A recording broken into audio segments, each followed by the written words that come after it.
Olá! E se os pensamentos que carregamos fossem tão reais quanto o próprio corpo?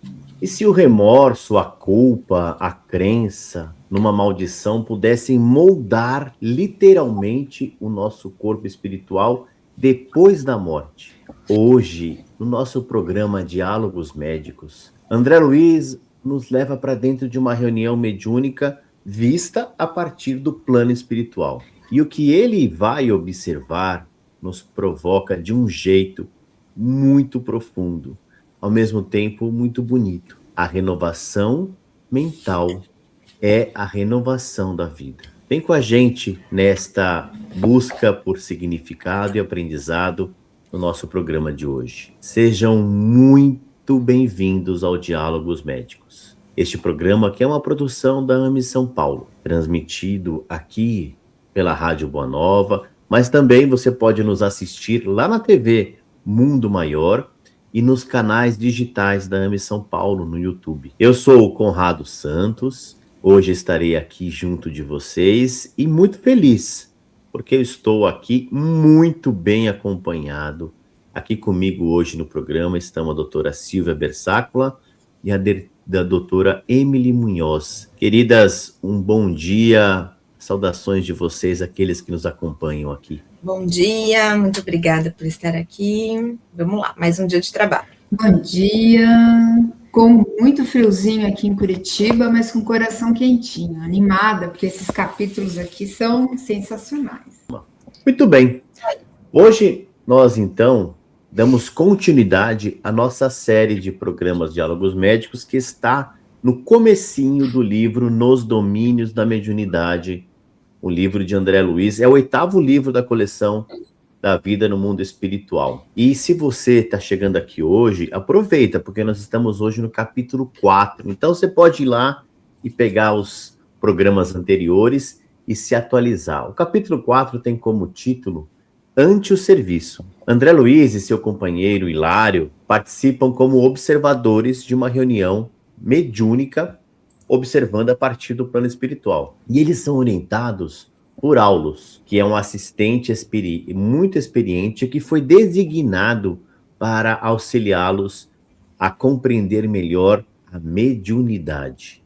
Eles vão observar de perto o que acontece com os espíritos que ainda carregam no próprio corpo espiritual as marcas daquilo que viveram na Terra. São cenas que provavelmente a medicina ainda vai começar a compreender, mas que a espiritualidade há muito já descreve isso com uma precisão muito, muito, muito impressionante, é o que vocês vão ver aqui agora. Então, gente, o capítulo abre com André Luiz e Hilário chegando ao local da reunião. E eles percebem, então, que logo numerosas entidades sofredoras são admitidas no ambiente. Tem uma cena que é interessante aqui nessa parte, que eles percebem que os espíritos que vão ser atendidos na reunião ficam num canto e depois é aberto o ambiente para que outras entidades possam ali serem admitidas. E a cena que André Luiz escreveu, ela é ao mesmo tempo muito, talvez até perturbadora para a gente, mas ela tem uma certa poesia, assim, quando a gente começa a mergulhar no fundo dela. Olha só o trecho que eu separei aqui para a gente poder estudar juntos. Dir-se-ia que se aglomeravam em derredor dos amigos encarnados em prece, quais mariposas inconscientes, rodeando grande luz. Viam bulhentas, proferindo o néctar com exclamações menos edificantes. Entretanto, logo que atingidas pelas emanações espirituais do grupo, emudeciam de pronto, ou se fossem contidas por forças que elas próprias não conseguiam perceber. Aqui André Luiz está descrevendo para a gente o que acontecia com essas entidades que ali chegavam, né? Então vejam, espíritos perturbados rodeando a luz como mariposas, sem entender o que os atrai. E o orientador Aulus explica que essas entidades acompanham parentes e amigos encarnados às reuniões, alimentando-se de sua frequência mental. Mas quando os encarnados se renovam, ou seja, quando abrem a mente para as ideias edificantes, esse vínculo parasitário se rompe. E aqui aparece um dos pontos mais interessantes do capítulo, o papel da palavra, o papel da comunicação oral, o papel da comunicação que nós vamos recolher. Aulus diz que os expositores de ideias nobres funcionam como verdadeiros técnicos da mente. Olha só que legal esse trecho que eu separei aqui para que a gente possa estudar juntos. Os expositores da boa palavra podem ser comparados a técnicos eletricistas, desligando tomadas mentais, através dos princípios libertadores que distribuem na esfera do pensamento. Desligando tomadas mentais. Que imagem poderosa. A palavra certa, a ideia certa, é capaz de libertar alguém de um vínculo que ela nem sabe que tem. Mas Aulus faz uma advertência muito importante.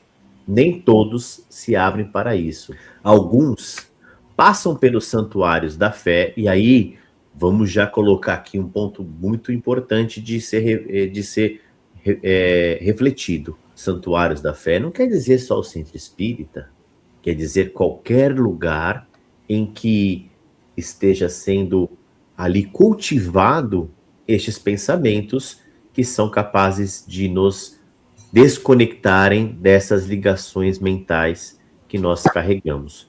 E ele diz assim, que alguns passam pelos santuários como urnas cerradas, impermeáveis à renovação, sem deixar que nenhuma luz entre.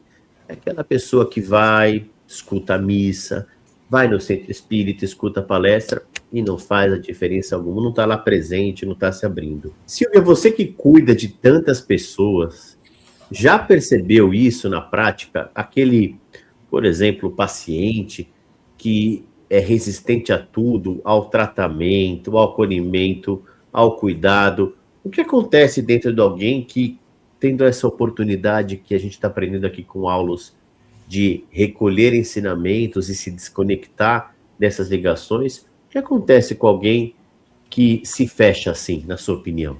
Acho que aí tem duas coisas, né? Tem a ver com a gente, aquele que assiste, com o médico, né? Com aquele que não só lida com o paciente do ponto de vista científico, físico, onde a gente tem aí determinados algoritmos, onde a gente cuida do paciente, sem se envolver de verdade, né? Então, coloco a mim mesma, por exemplo, uma deficiência, porque a gente aprende no livro cada vez mais o porquê que esses mentores conseguem, de alguma maneira, atender essas pessoas, porque eles têm o amor. Então, à medida que você se interessa pelo seu paciente, por mais que ele seja impenetrável, impermeável, mais você percebe que você pode ter alguma atuação um pouco maior. Agora, a gente tem as ideias cristalizadas, né? Principalmente, por exemplo, eu que lido muito com tabagismo, pacientes assim, que estão em fase de usar oxigênio, mas a viciação mental, as influências espirituais, como a gente sabe, né? Que todo vício vai ter uma atração de espíritos que também têm esse mesmo comportamento, levam esse indivíduo, às vezes, a não parar de fumar. E ele, por mais que você oriente, por maior sofrimento que ele possa estar vivendo no momento encarnado, aquele pequeno prazer nesse ato não permite que ele mude, que ele se transforme. Temos medicações eficientes que ajudam essas pessoas, orientamos terapia para alguns.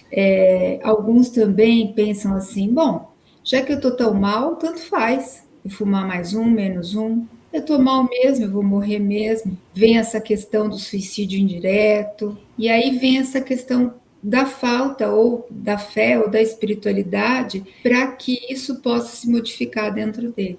Muito bom. E a gente vê isso aqui no capítulo, e eu quero já dar uma dica para vocês que estão nos ouvindo. Vocês já ouviram as pessoas falarem assim, que a pessoa vai para o centro espírita, aí começa a palestra, ela começa a dormir. Aí as pessoas dizem assim, tá dormindo para aproveitar a palestra. Gente, pode parar de pensar assim, porque a gente aprende aqui no livro que o sono é como se fosse uma anestesia que os espíritos que não querem que a gente ouça nos proporciona esse desligamento. E a gente vê até, quando a gente lembra dos comentários da doutora Marlene, ela comenta isso, que é muito importante que a gente esteja desperto para poder recolher isso. Mas queria agora ouvir um pouquinho da Emily, porque o livro coloca de forma muito direta que sem abertura mental, o auxílio espiritual, ou podemos dizer, como a Silvia acabou de dizer, né? O auxílio de qualquer coisa não consegue penetrar. A Silvia acabou de dar um exemplo muito importante da resistência de alguém que sabe que está adoecido, que muitas vezes está numa situação limite entre a vida e o desencarne, mas ela é resistente e não consegue mudar. E a gente vê com o livro que, sem essa abertura mental, o auxílio não consegue penetrar, o tratamento não consegue ser eficaz. E ele diz assim pra gente, a renovação mental é a renovação da vida, mas ela precisa de uma porta aberta. Emily, numa perspectiva mais espiritual, como você vê esse movimento de abertura? O que efetivamente desperta em alguém a disposição de se renovar de verdade? Boa pergunta. Eu acho que quando as pessoas chegam no limite, realmente essa disposição costuma vir. E, infelizmente, muitas pessoas precisam chegar no limite do sofrimento, ou no limite físico, ou no limite psíquico, para começar a questionar se o caminho que elas vinham caminhando era o correto ou não. Então, eu vejo muito isso, assim, né? As pessoas acabam chegando no limite. Então, por exemplo, o pessoal fala, né, no consultório de psiquiatria, vai mais homem ou vai mulher? Mais mulher. As mulheres, elas têm uma... isso estatisticamente, né? Óbvio que não é uma regra, mas estatisticamente. As mulheres vê que tá começando a ficar complicado, tal, começam a questionar o caminho. Os homens, eu entendo que por uma questão cultural que a gente vem construindo ao longo da nossa história, normalmente precisam descer mais alguns degraus e ficar muito pior para poder chegar e começar a questionar se aquele caminho estava legal e se ele precisa tomar um outro caminho.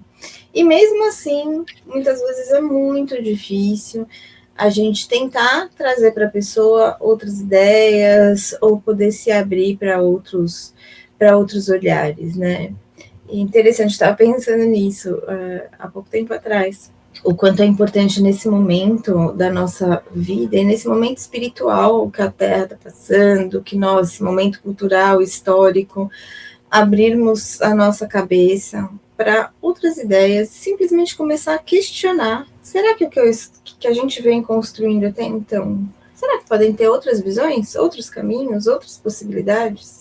Então, eu entendo que atualmente, nesse momento, essa é uma das posturas mais inteligentes e saudáveis que a gente possa ter em tudo, assim. Só vamos olhar. O que dá para olhar aqui? Muito bom. Isso que eu costumo tentar trabalhar ultimamente. Então veja como a gente aprende com essa sua fala e o que nós vimos aqui no capítulo, né?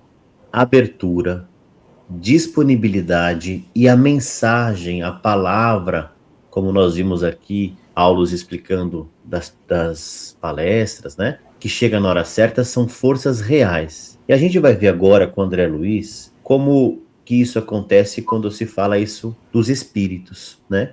Ele vai se aproximar individualmente de dois espíritos que ainda não têm essa abertura. O que a Emily colocou é de uma importância porque a gente pode criar essa abertura, este novo olhar, essa reflexão, enquanto estamos encarnados.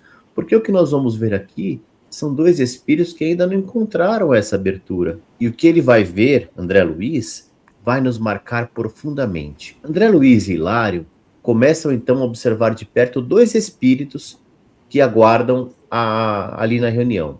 O orientador já tinha explicado que esses 2 irmãos estampam no próprio corpo perispiritual o sofrimento de que são portadores. E o que eles encontram confirma de um jeito que a gente não esperava e vai muito além da nossa expectativa. O primeiro caso é de simplesmente, aí eu vou de novo fazer o gancho com o que a Emily falou agora. Olha só, de alguém, de um homem que simplesmente não sabe nem quem é. De tamanha o impacto, ele estava vivenciando uma amnésia no mundo espiritual. E olha o trecho que eu separei aqui para a gente refletir juntos. Hilário, num impulso todo humano, perguntou-lhe: amigo, como tu chamas?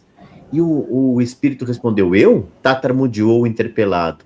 E num esforço tremendo, inútil, para recordar-se de alguma coisa, ajuntou: eu não tenho nome. Impossível, todos têm um nome. Esqueci-me de tudo. Um homem tem nome e sem memória. E a explicação do colaborador espiritual, né, é muito surpreendente. Ele diz assim: é um caso de amnésia a estudar. Pode ser natural em razão de algum desequilíbrio trazido da Terra, mas é possível que nosso amigo esteja sendo vítima de vigorosa sugestão pós-hipnótica, partida de algum perseguidor de grande poder sobre os seus recursos mnêmicos. É provável que esteja submetido ao império das vontades estranhas e menos dignas, às quais se teria associado no mundo. Dominação mental além da morte. E o texto já se antecipa.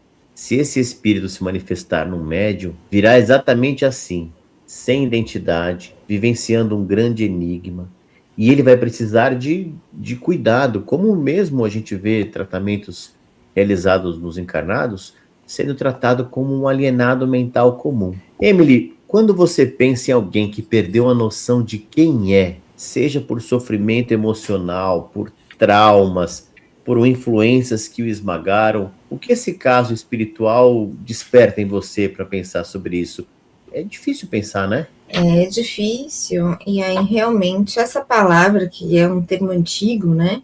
Alienação mental, os alienados, enfim, é um termo que descreve muito bem essa situação, né? Que realmente é você perder-se de si mesmo, né? Infelizmente, não é tão pouco comum assim, né? Que os pacientes psiquiátricos graves, né? Muitas vezes alguns esquizofrênicos ou casos mais graves de psicoses, realmente eles chegam nesse lugar, onde tem uma dissociação do ego, né? Então, o ego, que é a consciência de nós mesmos, muitas vezes se dissolve e, de fato, nós não sabemos quem somos, né? Alguns pacientes mais graves nesse sentido realmente passam por isso encarnados também. Né? Não tem um eu formado, e o inconsciente tomou conta daquela psique que realmente fica perdida, e não tem um direcionamento. Então, a gente pensa em realmente como que se as pessoas se constituíram dessa forma. De uma maneira, uma hipótese, né, seria assim, exatamente tanta resistência de olhar para si, tanta resistência de olhar para si. Quanto mais a gente resiste, né, quanto mais barreiras a gente coloca entre a consciência e o inconsciente, esse inconsciente pode tomar conta e aí realmente fazer com que você se aliene. Então, a ausência completa de autoconhecimento vai fazer com que, de fato, esse eu dissolva. Então, é uma coisa muito séria, né? Então, assim, uma proposta, e é a proposta da doutrina espírita, né? Conhecer-se. Então, quanto mais a gente tentar se conhecer, mais a gente fortalece o nosso ego e mais de bem a gente fica com os nossas questões inconscientes, e isso vai ficando cada vez mais longe, né? Esse adoecimento vai ficando cada vez mais longe. Que a gente comece esse olhar, a buscarmos esse olhar enquanto estamos encarnados, porque a gente vê aqui que as repercussões no mundo espiritual, elas acontecem, né? Esse espírito é atendido, mas a gente também deve falar do segundo caso, que ainda é mais impactante. E como nós sempre recomendamos, é muito interessante que você possa ler o texto e acompanhar com a gente aqui. O segundo caso, ele é um homem que tem o braço direito ressecado ou paralisado. Ao tocar-lhe a fonte, o André Luiz consegue ler a história desse espírito, e o que encontra é uma das descrições mais poderosas da psicossomática espiritual que a gente já tem acompanhado aqui nas obras de André Luiz. Ele era um homem muito musculoso, trabalhava no CAS, ao mesmo tempo também era um alcoólatra inveterado, e certa vez ele bateu na face do pai. E aí, incapaz de revidar o seu pai mais velho, ele praguejou contra o filho, dizendo que malditos seja aquele braço que bateu na face do pai, né? E aquele homem cambaleante e ainda ali sempre alcoolizado, né? Certa vez foi vitimado de um desastre por um bonde que o atropelou e veio a perder o braço. Ele sobreviveu por alguns anos, mas no próprio pensamento ele tinha a ideia de que aquela frase do pai marcou tão forte ele que teve uma ordem de vingança. Ao desencarnar, ele recuperara o membro antes mutilado, mas ainda ressentia ele inerte e ressecado no próprio corpo perispirítico. O braço que ele perdeu fisicamente, vejam, reapareceu no corpo espiritual, mas só que paralisado e seco. Não como uma punição divina ou como a vingança do pai, mas o pensamento fixo que ele tinha naquela maldição criou a realidade no perispírito. E o texto aqui é muito direto: a doença como resultante do desequilíbrio moral sobrevive no perispírito, alimentada pelos pensamentos. A gente está chegando no final do nosso programa, mas eu queria fechar com essa conclusão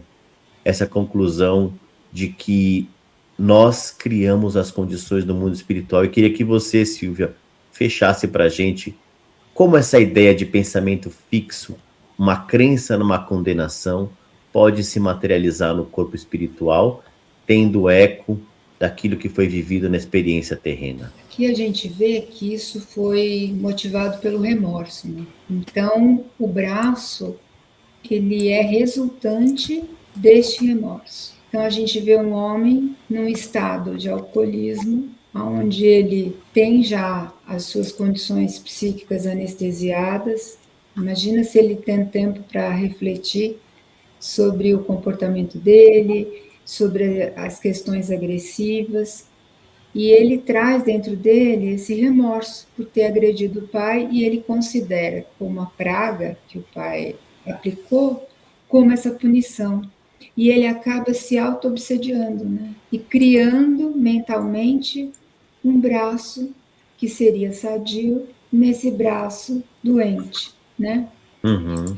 Então, é o que a gente vê, que em várias situações aqui do livro, que existe uma motivação de culpa, de remorso, de vingança, sempre existe um sentimento associado a essas situações deletérias que vão lesar o perispírito.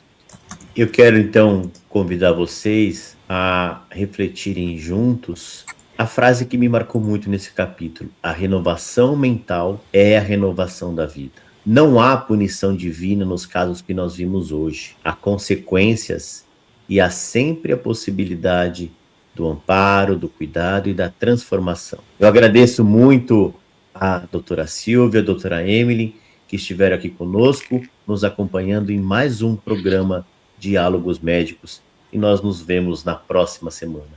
Fiquem em paz, fiquem com Deus. Muito obrigada. Eu também agradeço a oportunidade. Uma ótima semana.